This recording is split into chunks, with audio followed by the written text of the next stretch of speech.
Right here, the stunning new images of the Titanic, a first of its kind 3D scan of the wreckage, what it might now reveal about the ship's final moments, and why they had to rush Prince Harry out of a courtroom today.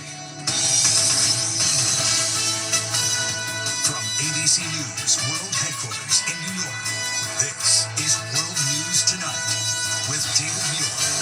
Good evening, and it's great to have you with us here on Wednesday night. We begin tonight with President Trump's sudden reversal on his tariffs, sending stocks skyrocketing today, just 13 hours after President Trump's sweeping reciprocal tariffs actually kicked in. President Trump then abruptly announcing a 90-day pause on those tariffs on everyone except China and keeping a baseline 10% tariff in place across the board. The stock market soaring on the president's sudden change today, the Dow gaining more than 2,900 points. The S&P 500 up 474 points. The NASDAQ roaring back up 1,857 points, up 12%. The Dow still down nearly 4% since last week's tariffs announcement, but the scope of the recovery today was unmistakable.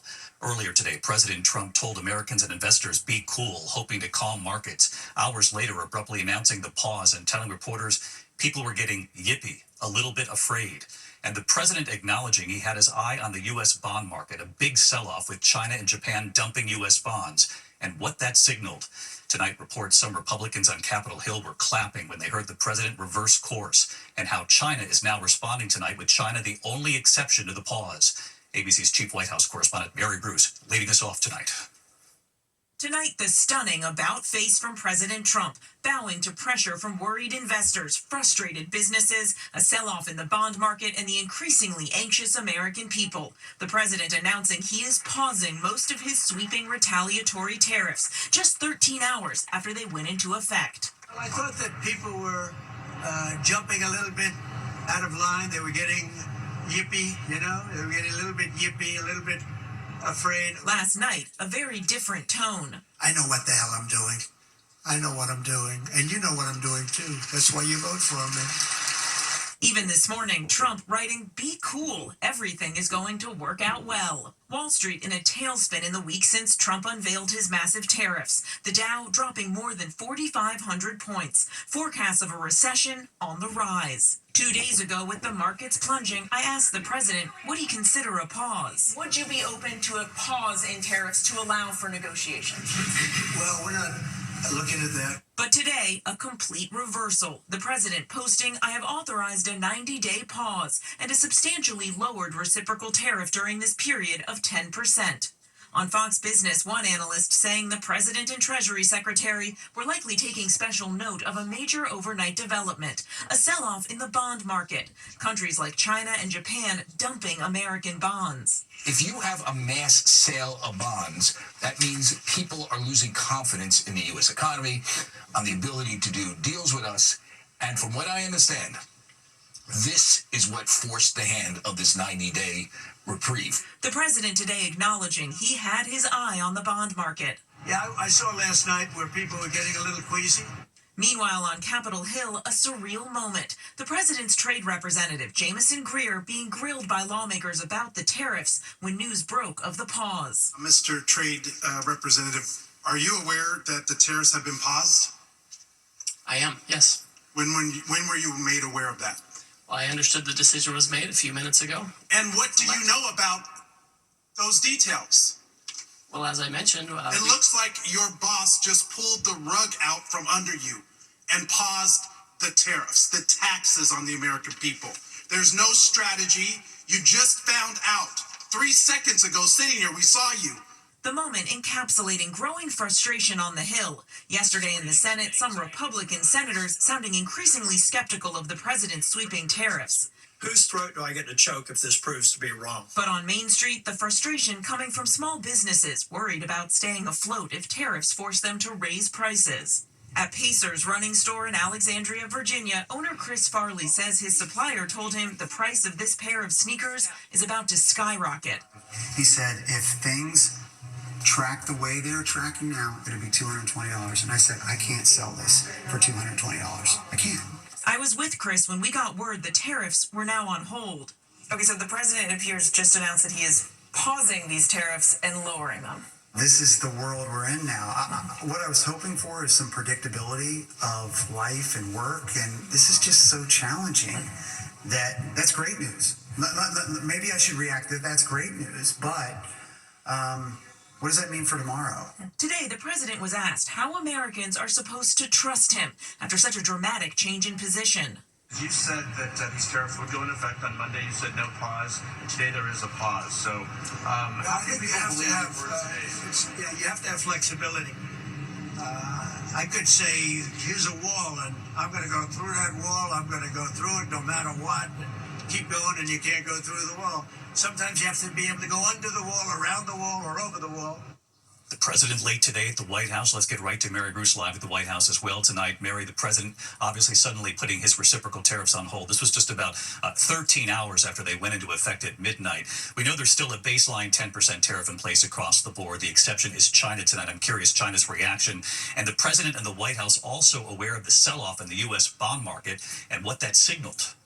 Well, David, they were definitely aware of that sell-off. And the president tonight, as you say, is only escalating his trade war with China, responding with 125% tariffs on Chinese exports. That is a staggering amount. It comes after Beijing announced a new round of retaliation to Trump's tariffs on them. Now, President Trump says a deal with China is still possible. He says he's willing to talk to President Xi, but the Chinese tonight, David, say they will, quote, fight to the end. David. Mary Bruce leading us off from the White House tonight. Mary, thank you. We also have new reporting here tonight on that horrific roof collapse at a packed nightclub in the Dominican Republic. The death toll now more than 120 people dead.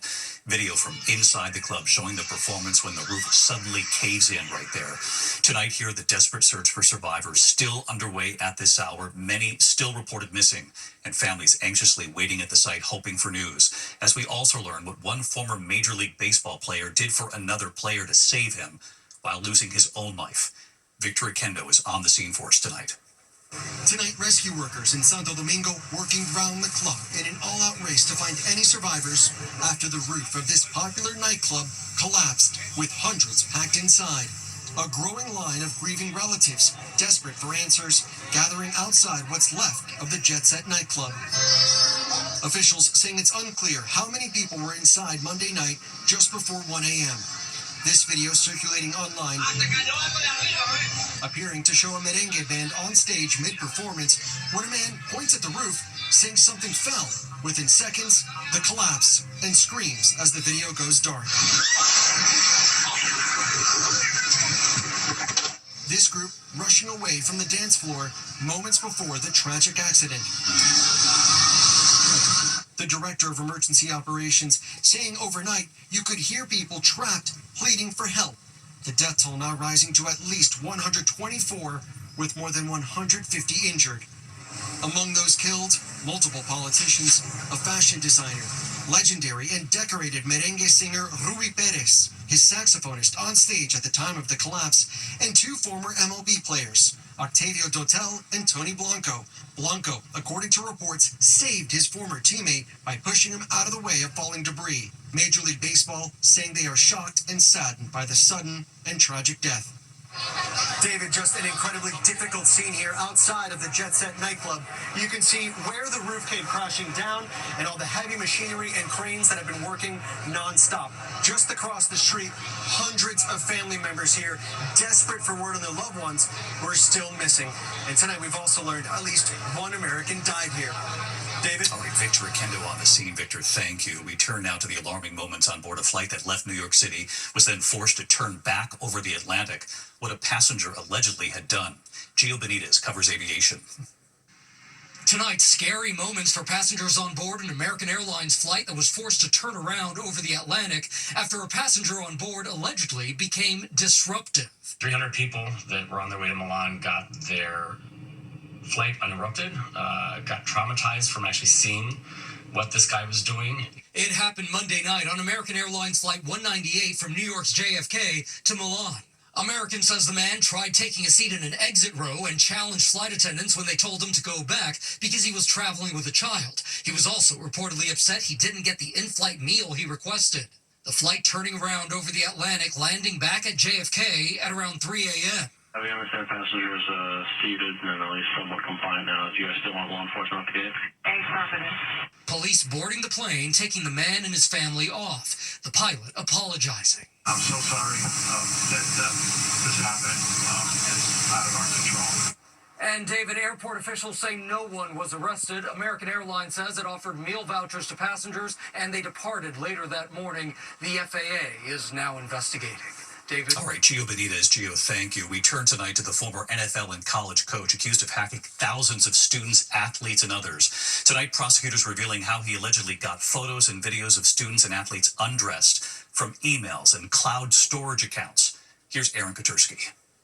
Tonight, the stunning volume of explicit images investigators say they've seized from former University of Michigan coach Matt Weiss. Is there anything to say? The Justice Department emailing thousands of victims, telling them Weiss gained unauthorized access to their email, social media, and cloud storage accounts and stole thousands of candid, intimate photographs and videos. It feels that much more devastating to find out that you weren't protected, that again you're treated like nothing more than an object. Prosecutors say some of those hacked images show victims naked. Some show victims engaged in explicit sexual acts. Investigators say they discovered the images on Weiss's electronic devices and storage accounts after he was accused of hacking more than 3,300 people, mainly female college athletes, keeping notes, commenting on their bodies and their sexual preferences. The indictment says Weiss hacked into a third-party vendor that maintains student databases for more than 100 colleges and universities across the country, and even cracked the encryption protecting the passwords simply by doing research online.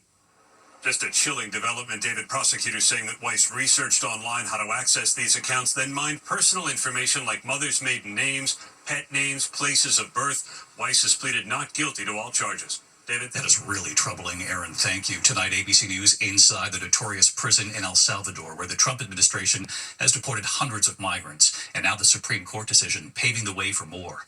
Matt Rivers in El Salvador. We traveled to El Salvador, given extraordinary access to the country's most notorious prison, Secot. Hola, buenas tardes. Where the Trump administration has deported hundreds of Venezuelan migrants it claims are hardened gang members. Hola, señor. The prison's director takes us in. Onto a bus heading toward the cell blocks, where tens of thousands of prisoners now live. Behind these gates, a concrete fortress, walls 20 inches thick. But we're told we will not see those Venezuelan migrants the Trump administration sent here. And so the authorities here in the prison would not let us into the building where those that have been deported from the United States are currently at. But right there, that building behind me, they're inside there, we're told, in the same kind of conditions that we've seen elsewhere. The director takes us to one of the blocks to see those conditions. Masked officers guarding every door. Inside, alleged local gang members accused of robbery, rape, murder, crammed at least 80 to a prison cell. They all share 2 toilets.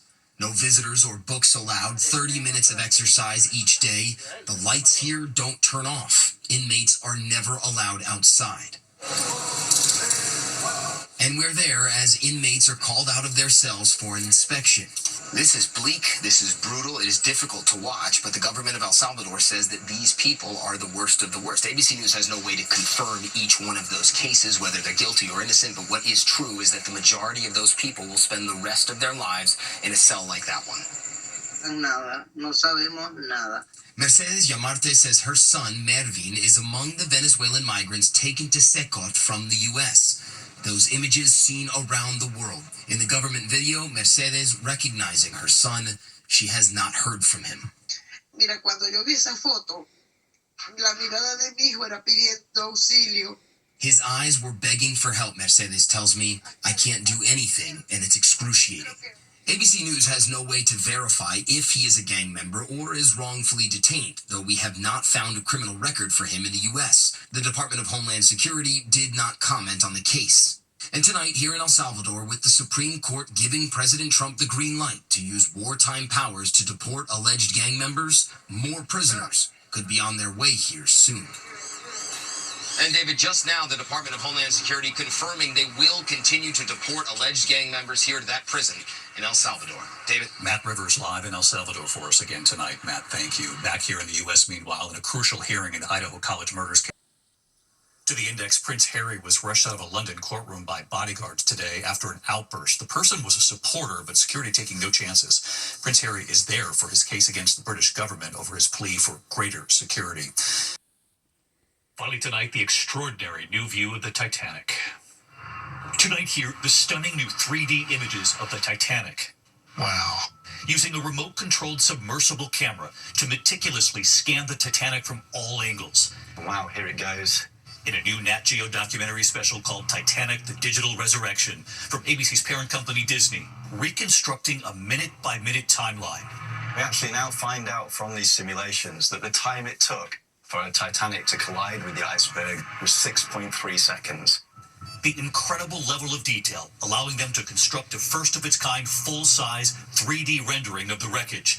It may help solve some of the Titanic's biggest unsolved mysteries. This David is in the up position, meaning his crew is basically trying to get a lifeboat ready to be launched. Tonight, the extraordinary new view of the Titanic, 113 years after it sank. It is spectacular. The special premieres Friday night, 9 p.m. Eastern on National Geographic, then streaming on Disney Plus and Hulu.